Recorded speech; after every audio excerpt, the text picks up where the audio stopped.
Welcome back to our channel. So ఇవాళ Nampally ACB కోర్టులో విచారణకు హాజరయ్యారు కేటీఆర్. సో ఒక పక్క పసలేని వాదనలు అండ్ పసలేదు ఈ కేసులో అంటూ చెప్తూ వచ్చిన విషయాలు మనం విన్నాం. యాక్చువల్గా ఇవాళ కోర్టులో ఏం వాదనలు వినిపించారు అండ్ పర్సనల్ బాండ్స్ సమర్పించమని జడ్జ్ ఎందుకు కోరారు. సో ఇవన్నీ మనకు తెలియాలంటే లోపల ఆర్గ్యుమెంట్ చేసిన లీగల్ టీం వాళ్ళు ఉన్నారు, మనతో మాట్లాడదాం. ప్రజెంట్ మనతో వెళ్తారు అక్క. నమస్తే. సో లోపల అసలు ఆర్గ్యుమెంట్స్ ఏంటి? ఎందుకంటే ఒక్కొక్క ఛానల్స్లో ఒక్కొక్క వాటిలో ఒక్కొక్క వార్తలు వస్తున్నాయి, లేదు ఒప్పుకున్నారని, లేదు ఇంకొకటి అని ఇంకొకటి. అసలు వాస్తవంగా కోర్టులో జరిగిన వాదనలు ఏంటి?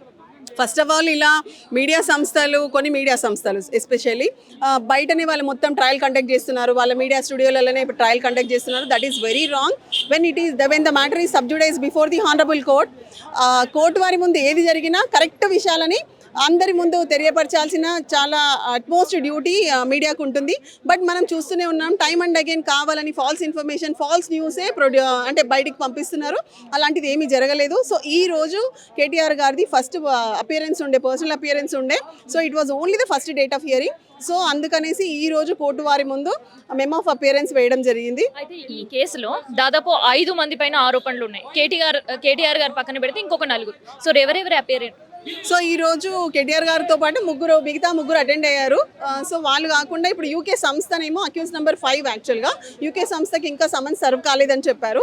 సో అందుకని పబ్లిక్ ప్రాసిక్యూటర్ ఒక 1 month టైం అడిగారు వాళ్ళకి నోటీసెస్ రిసీవ్ అవ్వడానికి అనేసి. So accordingly on the request of public prosecutor the matter has been posted to 25th August. So ఈ లోపల వాళ్ళకి సమన్స్ సర్వ్ చేయాలి. మేము ఆల్రెడీ పర్సనల్ బాండ్ ఎగ్జిక్యూట్ చేశాము. సో నెక్స్ట్ డేట్ ఆఫ్ హియరింగ్లో A5 రావాలి, మెమో ఆఫ్ అపియరెన్స్ వేయాలి. అదేవిధంగా అందరూ కూడా ఏమంటారు షూరిటీస్ ఎగ్జిక్యూట్ చేయాలి. This is the regular court procedure. It is not that personal bond only సర్కి అడగడం కాదు. ప్రతి ఒక్క కేసులో ఎప్పుడు వచ్చినా కూడా ఫస్ట్ డేట్ ఆఫ్ హియరింగ్లో ఖచ్చితంగా పర్సనల్ బాండ్స్ ఎగ్జిక్యూట్ చేయాలి. సో ఆ విధంగా as per procedure only it has gone.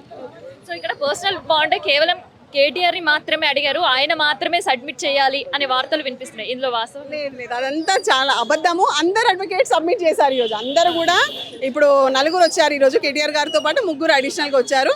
So అందరూ కూడా పర్సనల్ బాండ్స్ ఎగ్జిక్యూట్ చేశారు. సో అందులో ఓన్లీ కేటీఆర్ గారిని ఇది మాత్రమే అడిగారు అనేది మటుకు అది తప్పుడు ప్రచారము, తప్పుడు వార్త. అలాంటిది ఏమీ జరగలేదు. So it is a regular court procedure. So personal bonds execute చేయమన్నారు. ఈ పర్సనల్ బాండ్స్ ఏంటి అంటే ఒక పూచీకత్తు, నేను ఒక పూచీకత్తు ఇస్తున్నాను, నేను ఖచ్చితంగా ఎవ్రీ డేట్లో వస్తాను అని మాత్రమే అన్నమాట అది.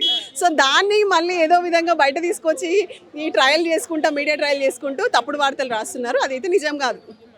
అయితే Day 1 నుంచి కూడా విచారణకు పోలీస్ స్టేషన్ పిలిచిన సందర్భాల్లో కూడా కేటీఆర్ ఒకటే అన్నారు, ఇది పసలేని కేసు అండ్ ఈ కేసులో అసలు ఏమీ లేదు, అనవసరమైన టైం వేస్ట్ మాత్రమే అని. సో నిజమేనాది? ఖచ్చితంగా కేటీఆర్ గారు ఏదైతే చెప్పారో అది నిజమే. దీంట్లో అసలు ఇది కేసే కాదు. బికాజ్ ప్రపంచవ్యాప్తంగా ప్రపంచ దేశాలతో పోటీ పడి మన రాష్ట్రానికి మంచి నిధులు రావాలి, మన రాష్ట్రానికి చాలా మంచి పేరు రావాలి ప్రపంచవ్యాప్తంగా అని ఒక మంచి ఈవెంట్ని కేటీఆర్ గారు అందరితో పోటీ పడి సాధించి తీసుకొచ్చారు మన తెలంగాణ రాష్ట్రానికి. ఆ ఈవెంట్ తర్వాత మనం చూసాము, ఎన్నో 100 కోట్ల పెట్టుబడులు జరిగినాయి, చాలా బిజినెస్ డెవలప్మెంట్ యాక్టివిటీస్ చాలా మంచిగా అయింది. సో ఇక్కడ నుంచి అమౌంట్ వెళ్ళింది, అక్కడ నుంచి అమౌంట్ రిసీవ్ అయింది. So where is the corruption? So ఇది ఏదైతే అలిగేషన్స్ పెడుతున్నారో అసలు దాంట్లో నిజంగా కూడా ఒక్క చిన్న పాయింట్ ఆఫ్ ఏమంటారు ఇది కూడా లేదు, అంటే నిజం లేదు. మాకు ఖచ్చితంగా నిజం మీద, న్యాయం మీద నమ్మకం ఉంది, న్యాయస్థానాల మీద నమ్మకం ఉంది, రాజ్యాంగం మీద నమ్మకం ఉంది. అదే నమ్మకం కేటీఆర్ గారు, అందుకనే ఈరోజు అంత గౌరవప్రదంగా మనకు తెలిసిందే మన సోదరుడు పెద్ది సుదర్శన్ రెడ్డి గారు చనిపోయారు. బట్ ఈరోజు ఫస్ట్ డేట్ ఆఫ్ అపియరెన్స్ ఉంది. ఖచ్చితంగా గౌరవ న్యాయస్థానానికి గౌరవంతో కేటీఆర్ గారు వచ్చి అటెండ్ చేసి వెళ్ళారు. సో అంత నిబద్ధత కలిగిన నాయకుడు కేటీఆర్ గారు. సో పెద్ది సుదర్శన్ రెడ్డి చనిపోయారు అనే విషయం కూడా జడ్జి వరకు వినిపించే ప్రయత్నం చేశారా? లేదు, అంటే ఈరోజు ఓన్లీ అపియరెన్స్ కదా, ఇంకా వాదోపవాదాలు ఉండి సాయంత్రం వరకు ఉంటే అప్పుడు ఏమైనా పర్మిషన్ తీసుకోవాల్సి వచ్చేది. కానీ ఓన్లీ అపియరెన్సే కాబట్టి జస్ట్ అపియర్ అయ్యి మెమో ఆఫ్ అపియరెన్స్ వేయగానే కేసు అడ్జెండ్ అయిపోయింది. సో అట్లాంటిది ఏం లేదు. అయితే ఇక్కడ court law is different, politics is different. కానీ ఒక పొలిటికల్ వాదన ఏంటి అంటే డబ్బులు ప్రజాధనం దుర్వినియోగం చేశారు, క్యాబినెట్ ఆమోదం తీసుకోకుండానే చేశారు, ఎలాంటి రూల్స్ పాటించలేదు అనేది వీళ్ళ వాదన. అండ్ వీటిపైనే ఎలిగేషన్స్ కూడా వేస్తున్నారు. So as per of law ఏం చూస్తుంది court? First and foremost thing, ప్రతి ఒక్కటి చట్ట ప్రకారమే, ఏ పద్ధతి ప్రకారమే, డ్యూ ప్రాసెస్ ఆఫ్ లానే ఈ ఈవెంట్కి సంబంధించిన అన్ని విషయాలు చేశారు. సో ఏదన్నా ల్యాబ్సెస్ ఒకవేళ అడ్మినిస్ట్రేషన్ సైడ్ నుంచి ఉంటే దాన్ని చాలా ఈజీగా మనము అంటే అక్కడనే ఒక ఎంక్వైరీ పెట్టి అన్ని క్లియర్ చేయొచ్చు. కానీ ఇక్కడ ఏంటంటే ఖచ్చితంగా ఏదో విధంగా ప్రధాన ప్రతిపక్షాన్ని హెరాస్ చేయాలి, మొత్తం టార్గెట్ చేయాలి. ఇట్లాంటివి మనం చూస్తూనే ఉన్నాం. ఇదే కాదు, ఇట్లాంటి ఎన్నో ఫాల్స్ కేసెస్ ఇప్పటి వరకు ఫైల్ అయినాయి.